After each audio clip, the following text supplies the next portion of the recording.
Olá, pessoal. Meu nome é Diego. Esse é mais um programa Pensamento Radical e hoje vamos falar brevemente sobre o novo filme do Predador.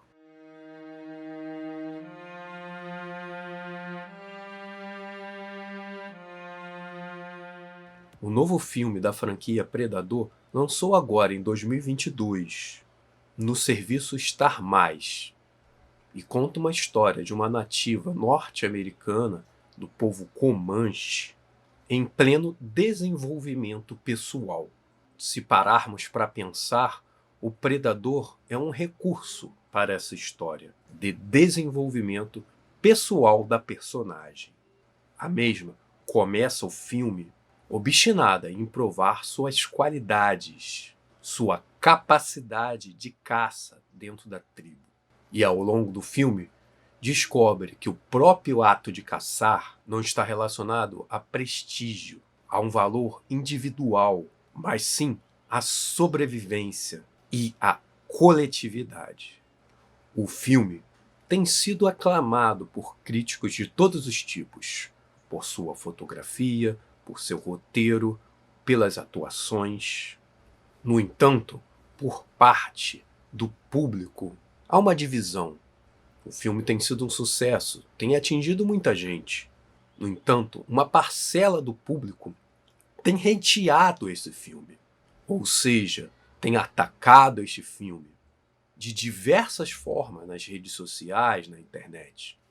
Em qualquer post sobre o assunto, você vê comentários questionando a qualidade do filme, em termos de história, em termos de atuação, em termos de arte, totalmente deslocados das concepções que os críticos têm feito deste filme.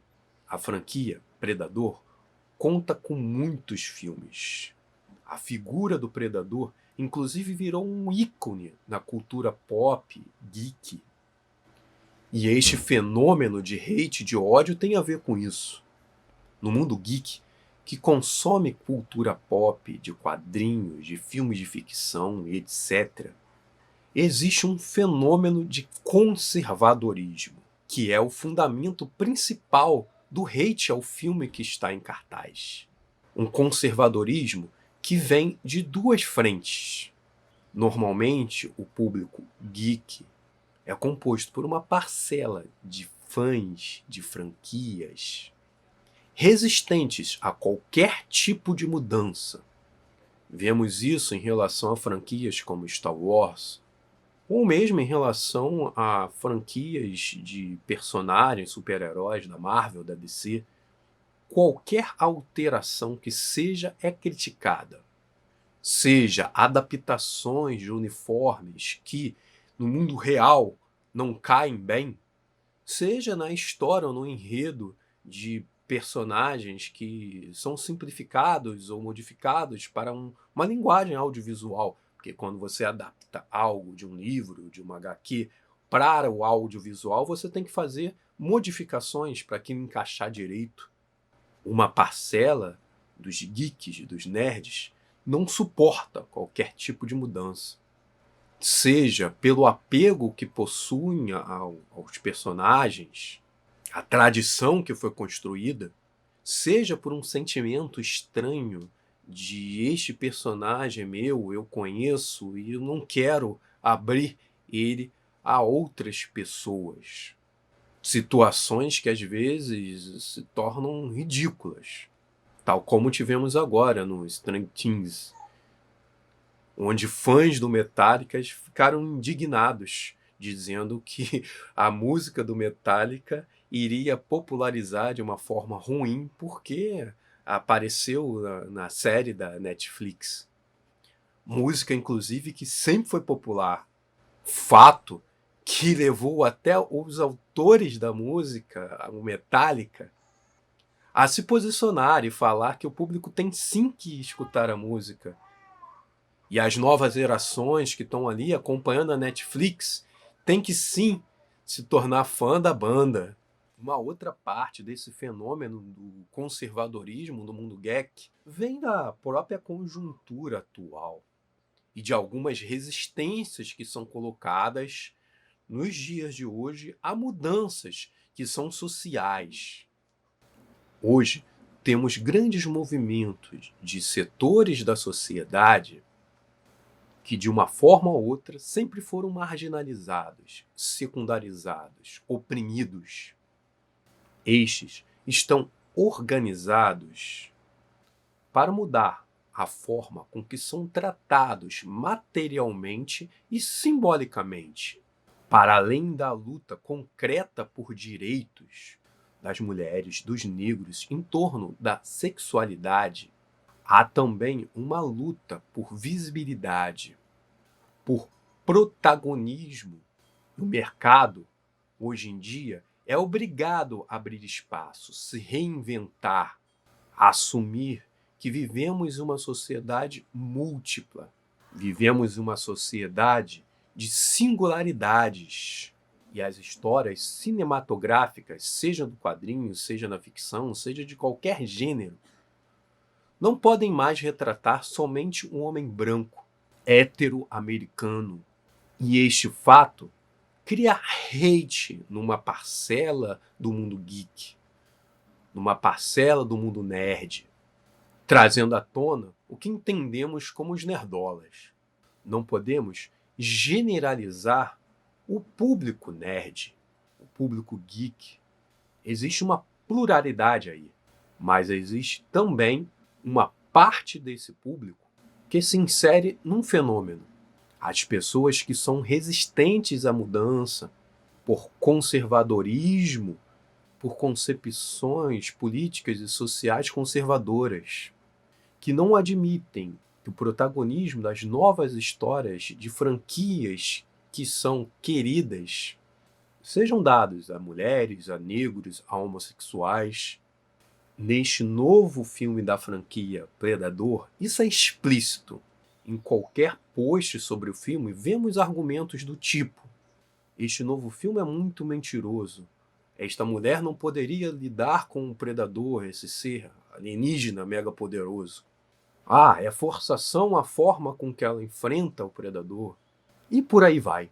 No entanto, se pararmos para pensar em toda a franquia Predador, a forma com que o alienígena é combatida é de certa forma forçada, no sentido de existir uma chave no roteiro para que a criatura seja derrotada.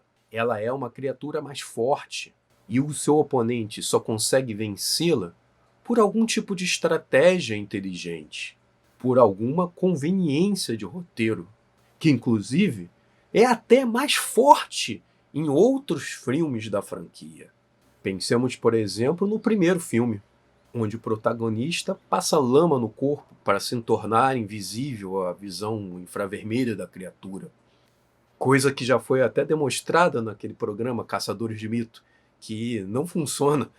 O mesmo protagonista que corre em linha reta de uma explosão atômica em miniatura e consegue sair vivo. No segundo filme também temos saídas de roteiro e acontecimentos ali tenebrosos. Logo, se formos pensar nisso como critério, não escapa nenhum dos filmes. Por se tratar de uma obra fictícia, um filme de ação, todos os filmes da franquia têm algum tipo de forçação que, dentro da moral da ideia do roteiro e da construção do personagem, desse universo, tem a ver com a inteligência do protagonista, que acaba vencendo a força do predador. Se pararmos para pensar friamente em todas as obras da franquia, pelo menos nas cinematográficas, porque o Predador também aparece em quadrinhos, aparece em livros e etc. Este é o melhor filme da franquia. Podemos relativizar, entendendo que o primeiro filme foi original, lançou o personagem, construiu o personagem, entender o primeiro filme dentro do contexto cultural da época em que foi realizado e valorizar, de repente, até mais o primeiro filme. No entanto, se pararmos para pensar friamente, este é o melhor filme, por mais que não seja genial. O segundo filme da franquia também é bom, também relativizando no sentido de entender ele dentro daquela época em que ele foi construído, que tudo se focava nesses filmes de policial e guerra de gangue e por aí vai. Se pensarmos no resto da franquia, Alien vs Predador 1, Alien vs Predador 2, os dois filmes mais recentes, aí que a coisa fica complicada mesmo. Inegavelmente, qualquer análise mais racionalizada a respeito da franquia, da qualidade dessas obras, chegará à conclusão que o novo filme do Predador é um dos melhores filmes da franquia, se não for o melhor. No entanto, o que estamos vendo aqui não é um fenômeno racional. O hate dos nerdolas contra o filme não é um fenômeno racional, não se dá por meio da razão. O que fundamenta esse hate, o que fundamenta esse ódio, tem a ver com um subjetivo que está atrelado ao social, ao psicológico, ao político. Está associado a outros fenômenos políticos sociais, como o dos incels, que por uma série de fatores possuem ódio, repulsa pelo gênero feminino. E qualquer obra que traga uma mulher como protagonista imediatamente é repudiada. Se soma a isso a um outro tipo de hate, que tem a ver com o caráter indígena dos personagens. Dentro desse mundo conservador, existe uma idealização de um herói americano, branco, e ver uma indígena como protagonista acaba sendo ofensivo. O personagem principal deixa de ser um soldado americano lutando contra guerrilheiros latino-americanos. Deixa de ser um policial americano lutando contra gangues latino-americanas. Para ser uma indígena americana. E isso incomoda. O fenômeno de hate a este novo filme do Predador é icônico. Ilustra toda uma tendência de comportamento de uma parte desse mundo geek, desse mundo nerd, que precisa ser entendida, que precisa ser enfrentada. Termos uma mulher como protagonista de um filme desta franquia é muito interessante. Termos uma indígena como protagonista dessa franquia é muito interessante, pois gera debate. Se pararmos para pensar no primeiro filme, podemos ver o filme como um manifesto de masculinidade tóxica. Aquela cena do Stallone lá com o Apollo apertando a mão e mostrando os bíceps. Ou aquela outra cena onde um dos personagens se barbeia no meio da selva com suor. Chegam a ser caricatas engraçadas. Fato que, inclusive, já foi questionado, já foi comentado pela cultura pop recente, por obras da cultura pop recente. Existe um episódio da série Love, Death Robot que é justamente uma grande piada em cima desse primeiro filme do Predador, onde uma série de soldados idiotizados e masculinizados ao extremo enfrentam uma criatura em meio a piadas bizarras. São todos massacrados. O primeiro filme do Predador possui uma personagem feminina que quase não tem fala, que é praticamente um objeto daqueles homens que estão lutando contra a criatura.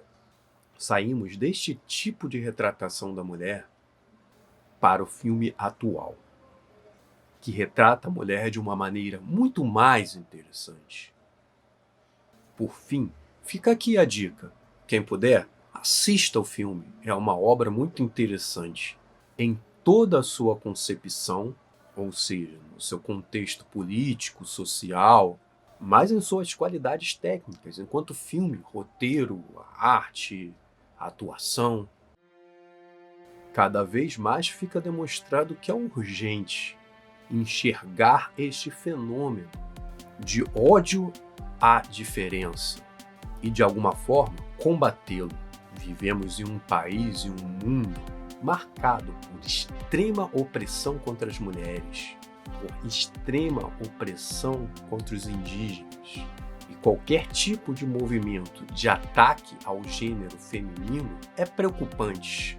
Passou da hora de reinventar a cultura geek, a cultura nerd, valorizando a multiplicidade, a tolerância e a diferença. Que venham mais filmes como este novo Predador.